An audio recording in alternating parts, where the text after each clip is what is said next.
Hello, bonjour ou bonsoir à toi et bienvenue sur Alpha Ministries. Mon nom est Ariane Kisanga et j'aime la présence de Dieu. J'espère que toi aussi, tu as appris à aimer la présence de Dieu comme moi. Bienvenue à toi et un bonjour spécial à toi qui nous suis à travers la télévision, Nyota TV sur la chaîne Canal+ 356. Et bonjour aussi à toi qui nous suis sur les réseaux sociaux. Alors, as-tu créé de l'espace pour Dieu? Est-ce que tu peux faire de Dieu une priorité pour toi? Tu peux arrêter tout ce que tu es en train de faire pour te concentrer avec moi pendant 20 à 30 minutes dans la présence de Dieu et écouter ce qu'il a à nous dire. J'espère que tu as créé de l'espace pour Dieu. On va commencer par la prière. Notre prière est tirée du psaume 119 au verset 105. La parole de Dieu dit, et je lis dans la version Louis II, ta parole est une lampe à mes pieds et une lumière sur mon sentier. Bref, la parole de Dieu est ce qui illumine nos chemins. La parole de Dieu, c'est qui nous dirige, qui nous montre où mettre nos pas. Donc, tu vas prier, tu vas dire, Seigneur, quand je prends ce temps pour créer de l'espace pour toi, laisse que la parole qui sera partagée aujourd'hui puisse être pour moi une directive. Laisse que la parole qui va être partagée aujourd'hui puisse être pour moi une instruction venant de ta part. Que cette parole vienne pour être pour moi cette lampe à mes pieds. Prie au nom de Jésus. Seigneur, nous voici encore devant ta présence, Yahweh. Te disons déjà merci, Yahweh, pour cette opportunité de venir, de passer du temps à tes pieds, de t'entendre nous parler. Seigneur, nous prions que la parole aujourd'hui puisse venir pour éclairer notre chemin, que cette parole soit réellement une lampe pour nous, qu'on puisse entendre quelle est l'instruction que tu es en train de nous donner aujourd'hui à travers ce partage. Saint-Esprit, nous recommandons ce moment entre tes saintes mains. Viens et prends la place qu'il te faut. Glorifie Jésus car tu as reçu le mandat de le faire. Dans le nom puissant de Jésus, nous avons ainsi prié. Les saints de Dieu disent Amen, Amen, Amen. Alors, aujourd'hui, notre thème, c'est tu les inculqueras à tes enfants. Et pour parler de la sujet avec moi, ma sœur, la servante de l'Éternel, Ingrid Nouté, qui nous vient de Vancouver, en Colombie-Britannique, au Canada. Bienvenue Ingrid sur Alpha Ministries. Merci Ariane, c'est tout un privilège pour moi d'être là aujourd'hui et je prie simplement que le Seigneur soit glorifié par ce temps de partage que nous avons et que le peuple de Dieu soit béni. Amen, on sera vraiment bénis, ça c'est sûr. Alors, pour vous présenter Ingrid, Ingrid est une fille du Seigneur Jésus-Christ, elle est épouse et mère. Elle sert le Seigneur dans différents ministères. C'est une passionnée de la famille chrétienne épanouie, d'entrepreneuriat, éducation et l'épanouissement de la femme chrétienne. Ingrid est aussi gestionnaire d'entreprise et bénévole de plusieurs organismes sociaux. Alors Ingrid, notre discussion, notre thème aujourd'hui est tiré de Deutéronome 6, du verset 6 à 7. Je veux juste lire pour nous, pour qu'on soit tous dans le même contexte. Alors, Deutéronome 6, 6 à 7. Et ces commandements que je te donne aujourd'hui seront dans ton cœur. Tu les inculqueras à tes enfants. Tu en parleras quand tu seras dans ta maison, quand tu iras en voyage, quand tu te coucheras et quand tu te leveras. La toute première question est de savoir, Ingrid, qu'est-ce que toi tu comprends de ce verset? Si tu peux partager cela avec nous. Bien sûr, Amen. Donc c'est vraiment un verset très important.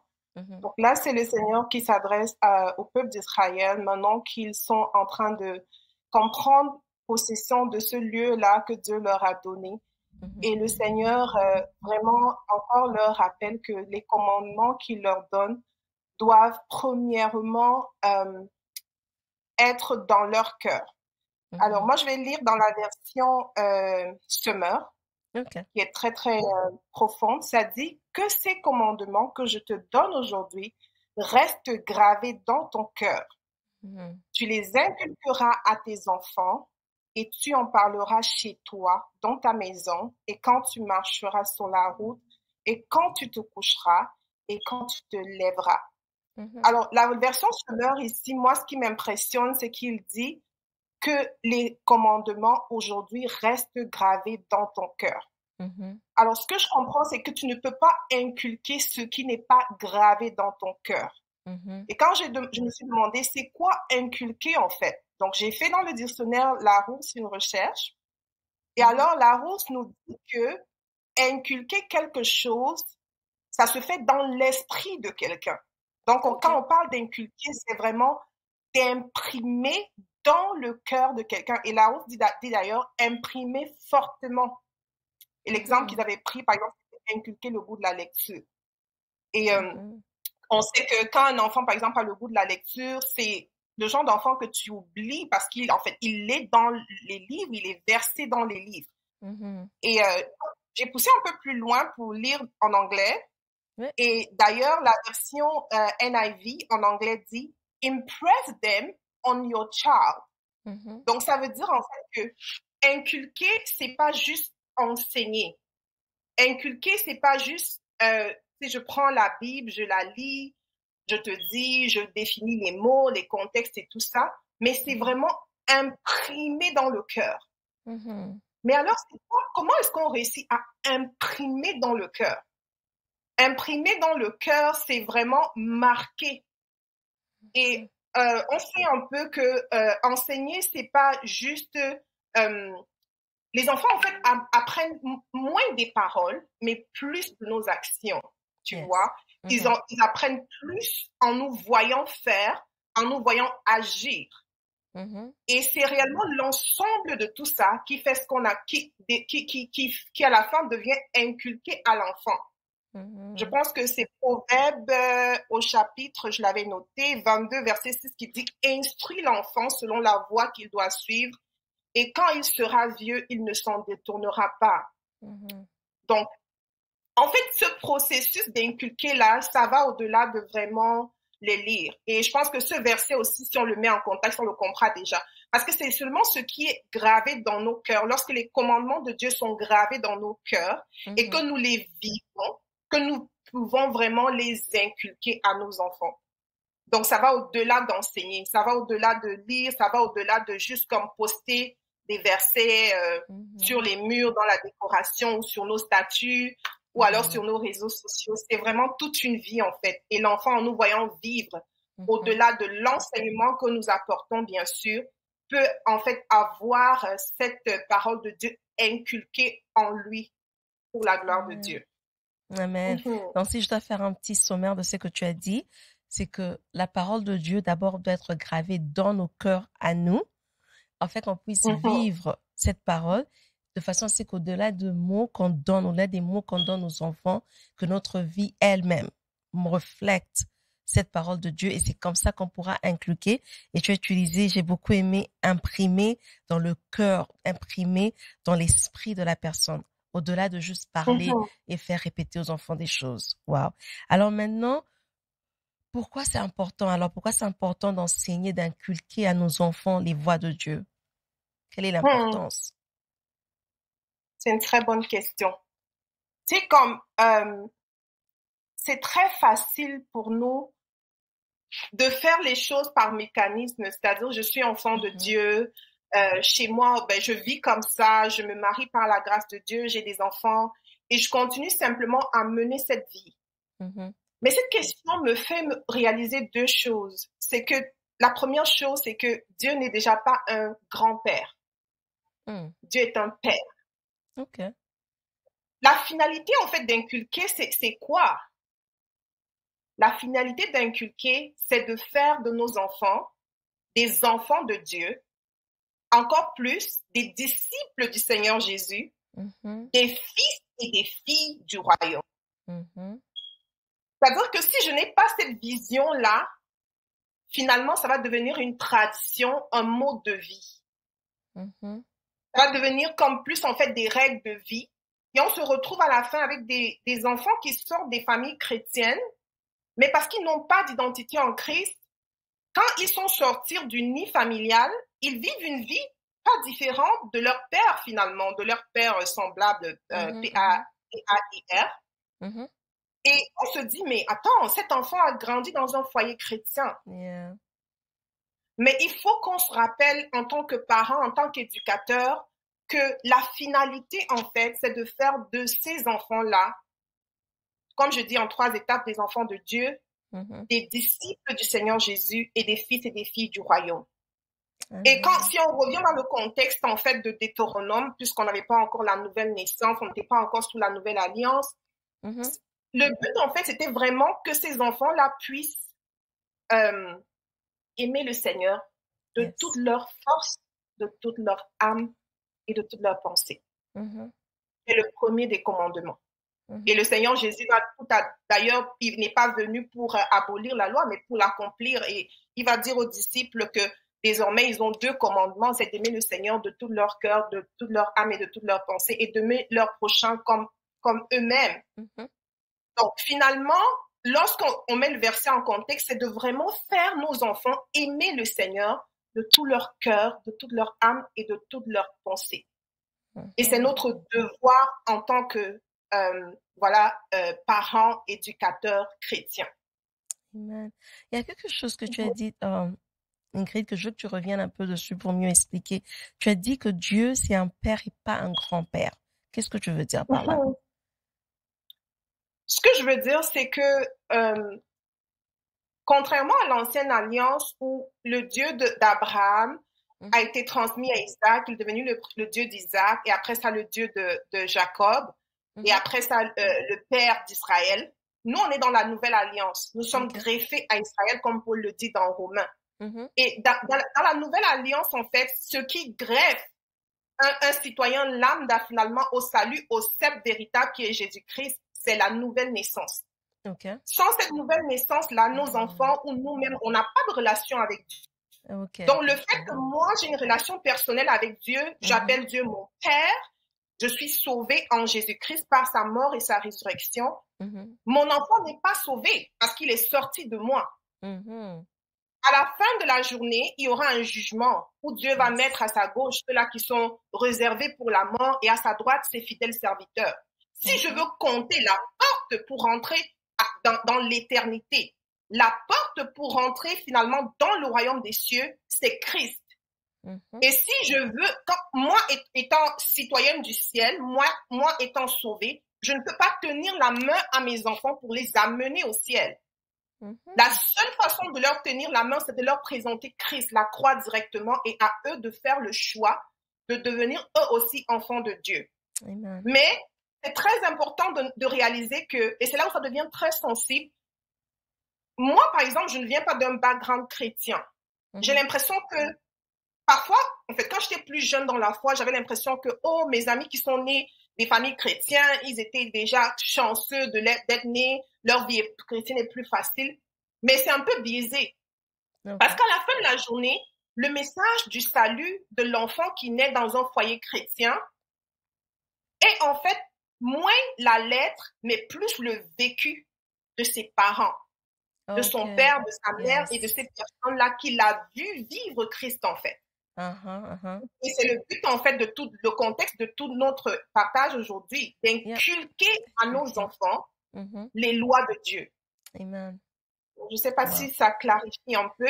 Oui. Peut-être autre chose que je vais ajouter à ça, je vais greffer un peu si tu me permets. Oui. C'est que il faut aussi se rappeler que les enfants en fait sont un héritage de l'Éternel. Amen. C'est-à-dire qu'à la fin de la journée, c'est un peu comme si, Ariane, je vais te donner, admettons, un gadget informatique, si on a tellement de choses de nos jours. Je dis, je vais bénir Alpha Ministry, je vous donne une caméra. Cette caméra-là ne te servira pas à grand-chose si tu ne reviens pas vers moi me demander le manuel d'instruction, tu vois. Yeah. De la même façon, lorsqu'on reçoit Dieu dans Psaume 127, le verset 3, ça dit, voici les fils sont un héritage de l'Éternel, le fruit des entrailles sont une récompense. Alors, si je ne réalise pas que ces enfants-là sont un don de Dieu et qu'ils appartiennent à Dieu et je les remets au Seigneur, donc à chaque fois, au-delà d'instruire, donc au-delà de leur partager la loi, de partager la parole, au-delà même de vivre, mais de les ramener à chaque fois au trône de la grâce pour dire, Père, voici cet enfant que tu m'as donné. Moi, j'en ai 3, par exemple, mais je n'ai pas les mêmes instructions, j'ai pas la même façon d'inculquer les lois de Dieu ou le royaume de Dieu à mon fils ou à mes filles. Chaque enfant est spécifique et ce mode d'emploi-là, pour chacun d'eux spécifiquement, je le reçois juste de Dieu. Donc, à chaque fois, ça nous rend aussi dépendants du créateur de ces enfants-là, de dire, Père, voici cet enfant que tu m'as donné, comment je lui inculque ta parole. Voici cet enfant-ci, peut-être mon fils, c'est des temps de qualité, ou autre chose pour ma fille, peut-être des sorties ou des cadeaux. Comment je fais en fait pour pouvoir atteindre son âme et vraiment pouvoir imprimer dans son esprit, comme la version le dit, la parole de Dieu, la connaissance de Dieu. Amen. Donc c'est aussi en fait, ça nous ramène au Créateur et, de ces enfants-là, avant qu'ils ne deviennent leur père, et ça nous rend aussi dépendants en tant qu'éducateurs à Dieu finalement. Amen, amen, wow. Ça nous rend dépendants en tant qu'éducateurs à Dieu. Et tu as dit que, en fait, l'importance d'enseigner à nos enfants la voix de Dieu, c'est de faire d'eux d'abord des enfants de Dieu, parce que Dieu n'est pas grand-père, de faire d'eux des disciples et des filles et fils du royaume. Maintenant, pratiquement parlant, comment on le fait concrètement? Comment on fait pour inculquer cette parole de Dieu dans la vie des enfants? Yeah. C'est une bonne question. Je vais essayer de développer. Je pense que j'ai un peu déjà donné quelques points précédemment. Donc, la première chose, comme j'avais déjà donné ça dans la réponse précédente, c'est vraiment de les consacrer à Dieu. Consacrer à Dieu, ok. Je suis très étonnée ou choquée même parfois de voir des foyers chrétiens ou même des enfants, parfois des enfants peut-être qui ont eu un seul parent chrétien, mais le parent vit sa foi à lui personnellement. C'est-à-dire que tu peux dire à tes enfants comment manger. Les enfants des végétariens sont végétariens. C'est-à-dire que tu nais dans un foyer végétarien, on ne te demande pas si tu veux ou pas manger végétarien. C'est-à-dire que ta mère mange végétarien, tu mangeras ce qu'elle mange. Yeah. Mais il y a des chrétiens assez modernes pour dire je vis ma foi personnelle, puis mon enfant va faire son choix quand il va grandir. Non. Il faut qu'on se rappelle à chaque fois, nous, enfants de Dieu, je sais que c'est un peu dur dans notre réalité actuelle, que nous sommes dans un champ de bataille. C'est ça. Et il n'y a aucun espace qui est laissé à neutre, en fait. Jésus disait, si vous n'êtes pas avec moi, vous êtes contre moi. Yeah. Il n'y a pas un espace où tu vas dire, ok, c'est un esprit neutre. Non. Il faut vraiment que, pour revenir à comment concrètement consacrer l'enfant au Seigneur. Depuis déjà la conception, c'est vraiment de prier, de dire, Seigneur, voici cet enfant, je reçois le don que tu m'as donné, je suis béni et privilégié de l'avoir. Et même parfois, on parle par la foi dans le futur aux enfants que Dieu nous donnera, parce que c'est pas seulement pour déjà quand les enfants sont là, donc pour ceux-là qui sont déjà parents, mais c'est aussi à ceux-là qui aspirent à avoir des enfants. Parfois, on n'est même pas encore marié, mais c'est déjà, dès que tu connais le Seigneur, ça va être ton rôle et vraiment ta mission, que tout aligné en fait, qu'aucun ne se perde.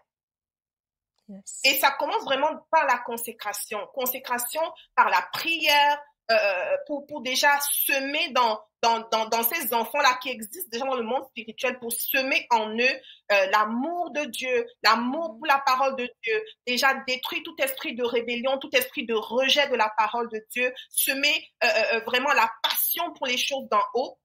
Et quand on prie aussi, c'est d'être assez humble pour dire, mais Seigneur, qu'est-ce qu'il y a en moi qui va être un obstacle en fait pour cet enfant à venir là, et même pour les enfants présents. Parfois, tu reprends un enfant, puis le Seigneur te montre, mais moi, par exemple, je suis en train de travailler telle chose avec toi depuis tel nombre d'années. Et en fait, ces enfants-là deviennent comme un miroir, en fait, pour nous. Donc, c'est la prière de consécration, c'est de venir au Seigneur, d'être dépendant de l'Esprit pour le comment pour chacun des enfants, le mot d'emploi, comme j'ai dit, mais c'est aussi dans le quotidien. C'est-à-dire qu'il faut créer, j'aime vraiment le motto de la chaîne qui est de créer de l'espace pour Dieu. Il faut créer de l'espace pour Dieu dans notre quotidien. D'abord, personnellement, les enfants doivent nous voir lire la Bible. Yes. Ils doivent nous voir aimer aller dans la présence de Dieu. Ils doivent savoir, ce n'est pas de maman qui va prier. C'est le temps de ne pas venir déranger maman parce qu'elle est en train de prier. Papa et maman ont leur temps d'intercession, on ne peut pas les interrompre. dimanche, c'est excitant, tout le monde est content d'y aller. Yes. C'est pas optionnel. Moi, par exemple, je ne, excuse-moi, parce que je suis bilingue aussi, mais je n'inscris mes enfants dans aucune activité le dimanche. C'est ça. Je leur ai dit, vous excellez dans les sports, on est très bénis, vous êtes tous dans les compétitions et tout, mais jamais je ne vais compromettre le dimanche pour un tournoi, pour une activité, de quoi que ce soit. Mm-hmm. Donc, les enfants doivent comprendre que ce temps de communion-là n'est pas négociable en fait. Yeah. Pas seulement en le disant, mais en le vivant aussi. Mm-hmm. Je me rappelle quelque chose de très spécial. Je pense que c'est là où c'est l'une des fois où j'ai vraiment réalisé que ces enfants-là, ils apprennent plus parce qu'ils voient que parce qu'on dit. Quand je travaillais à temps plein, j'avais à l'époque 2 jeunes enfants. Je pense que mon fils avait environ 6 ans et ma fille 3 ans. Et alors, chaque fois qu'on rentrait, je les désinstallais pour le goûter et je montais tout de suite, je m'enfermais dans ma chambre. Mais je leur expliquais que c'est le temps de prière de maman. Maman doit tout de suite prier avant quoi que ce soit, manger, lisez un livre et je reviens dans 30 à 40 minutes. OK. Et alors, je ne sais pas si... je pense qu'on avait quelqu'un qui avait cogné à la porte ou lors d'un commentaire. C'était un commentaire, puis quelqu'un a dit comment en fait ça se passe quand vous rentrez à la maison et tout. Là, ils ont dit, oh, mais non, quand nous rentre à la maison, dès qu'on arrive là, on n'a pas le droit de déranger maman, hein, elle est dans son temps de prière. Okay. Mais c'était vraiment tu vois dans l'enfant en fait que c'est juste en fait naturel et c'est quelque chose qu'il a compris. Mm-hmm. Et je peux te prouver, ni ma fille de 3 ans, ni mon fils de 6 ans, ils n'osaient jamais déranger ce temps-là. Mm-hmm. Wow. Donc, c'est dans le vécu au quotidien. Mais maintenant, avec eux, c'est bien sûr de leur lire la Bible. Il n'est jamais trop tôt pour lire la Bible aux enfants, je le dis. Même d'ailleurs, quand on est enceinte, déjà, par exemple, on lit sa Bible. Et c'est le moment même d'être vocal dans nos lectures. Si on est quelqu'un de calme, c'est le moment de vraiment faire des lectures à haute voix. Parce que ces enfants-là comprennent, ils entendent. Amen. Et après qu'ils soient nés, ne nous fions pas juste aux petits livres d'histoire. C'est très beau, les petites bibles pour enfants, c'est tout cute, les histoires de David, de Goliath et tout ça. Mais c'est très important de vraiment, même pour les plus jeunes bébés, déjà les habituer à ça. La Bible dans son ancienneté et dans son naturel. Mm-hmm. Et pas la Bible dans nos téléphones, parce que dans nos téléphones, on a nos Facebook, Instagram, quel ministère, YouTube. Quand tu as ton téléphone à main, il ne sait pas ce que tu es en train de faire. Yeah. Alors, pour faire la différence, c'est vraiment se faire violence, créer de l'espace et être intentionnel pour pouvoir qu'ils nous voient, qu'ils soient des témoins de ce que nous sommes en contact avec la parole de Dieu. Avec la parole de Dieu, wow. Et quand ça devient un style de vie, ils n'ont pas de difficulté. En fait, par la grâce de Dieu, de difficulté à embarquer, en fait, tu vois. Amen. Donc, c'est dans tout ça, c'est enseigner, c'est de ne pas laisser l'éducation de nos enfants à l'école de dimanche. Il y a des familles où il n'y a pas de culte familial et on attend juste le dimanche où on va les balancer à l'école du dimanche. Non, la Bible ici dit instruis tes enfants, inculque-les à tes enfants. C'est à toi, parent, d'inculquer ça à tes enfants.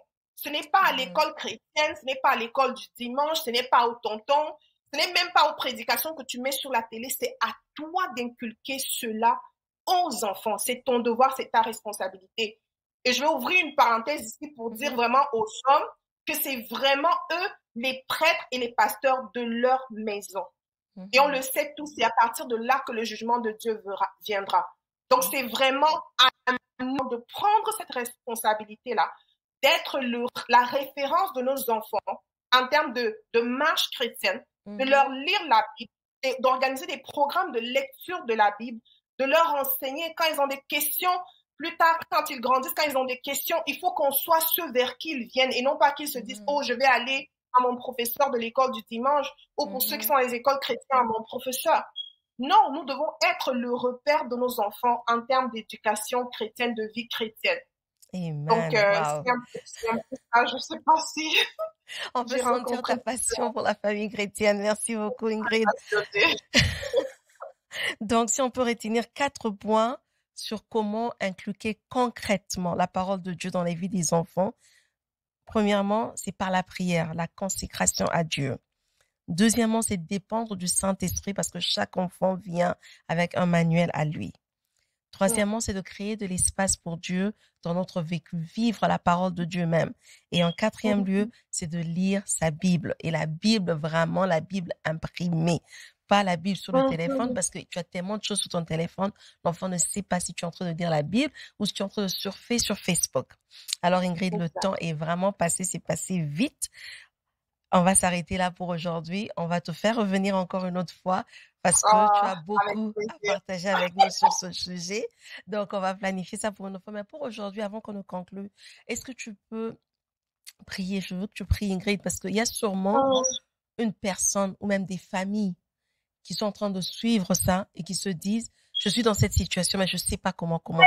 J'ai envie d'apprendre à mes enfants, mais peut-être j'ai honte, je ne sais pas lire la Bible, peut-être je n'ai pas de confiance en moi, je ne sais pas comment prier devant mes enfants, alors je préfère avoir de temps de prière seule. Il y a peut-être une maman qui se pose cette question, il y a peut-être aussi un papa qui se dit, oui, je comprends ce que tu veux dire, que je suis un sacrificateur de ma maison, je suis prêtre, je suis pasteur et tout, mais je ne sais pas comment le faire.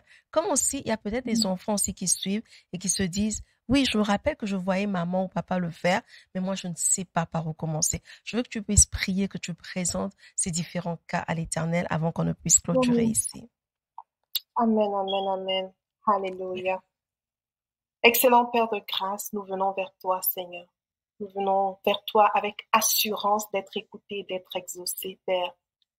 Nous venons te présenter tout cela au son de ma voix, Seigneur, notre Père, qui s'attendent à toi par rapport à ce point particulier, Seigneur, notre Père. Seigneur notre roi, ta parole dit que lorsque tu appelles, tu équipes. Et vraiment, être parent, être éducateur, c'est un appel. Seigneur, je prie pour l'équipement, Seigneur.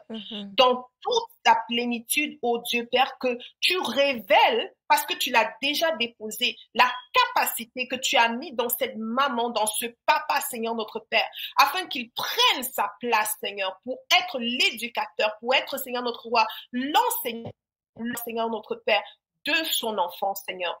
Je prie, oh Dieu, contre tout esprit de timidité. Je prie contre tout raisonnement qui se dresse, Seigneur notre Père, contre cette mission, Seigneur. Et nous déclarons qu'ils sont vaincus au nom puissant de Jésus-Christ, Seigneur. Je prie que tu leur donnes, Seigneur notre roi, du zèle, de la passion.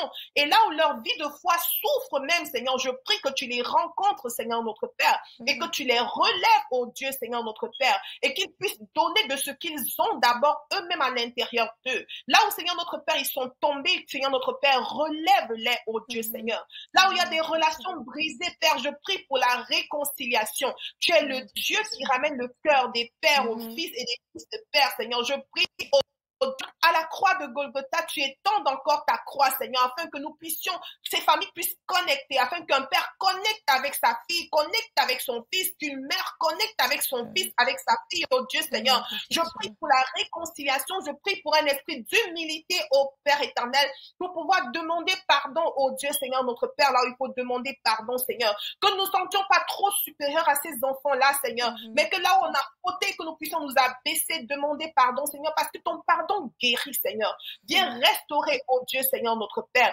Donne-nous, oh Dieu, le goût, Seigneur, notre roi, pour ta parole. Donne-nous de la vivre pleinement, oh Dieu, Seigneur. Je bénis toutes les familles au son de ma voix. Je bénis également ceux-là qui s'attendent à toi, Seigneur, notre Père. Bénis un couple, oh Dieu, Seigneur. Donne-leur la grâce et la récompense, Seigneur, notre roi, d'être parents, oh Dieu, Seigneur. Donne, Seigneur, notre roi, à une jeune femme de rentrer dans la prochaine étape, à un jeune homme de rentrer dans la prochaine étape en se mariant déjà, Seigneur. Merci, Père, pour ce ministère. Continue de bénir, Seigneur, notre Père, et que ton nom soit souverainement élevé sur cette plateforme et dans chacune de nos vies, dans le précieux nom de Jésus-Christ, j'ai prié. Amen, amen. Amen, amen, amen. Merci encore une fois, Ingrid, d'avoir pris le temps de venir nous bénir. Avant qu'on te laisse partir, Alpha Ministries, on encourage tout le monde de tout le temps créer de l'espace pour Dieu. Comment tu dis créer de l'espace pour Dieu en Yemba? Oui, le Yemba, c'est ma langue maternelle. Alors, on dit Chunte Lunga Bundum. Chunte Luya Wundum.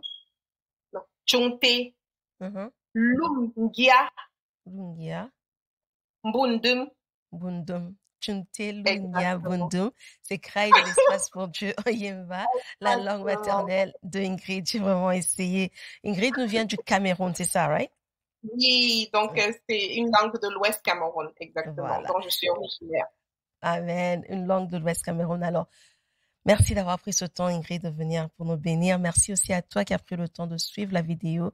Si elle t'a béni, dis à ton voisin, dis à ta voisine la semaine prochaine à la même heure sur ta télévision avec Alpha Ministries. Et si tu nous as suivis sur les réseaux sociaux, créer de l'espace pour Dieu, c'est aussi aimer nos pages, nous suivre, laisser un commentaire, liker et partager avec quelqu'un. Et jusqu'à ce qu'on se voit la semaine prochaine, rappelle-toi de toujours créer de l'espace pour Dieu.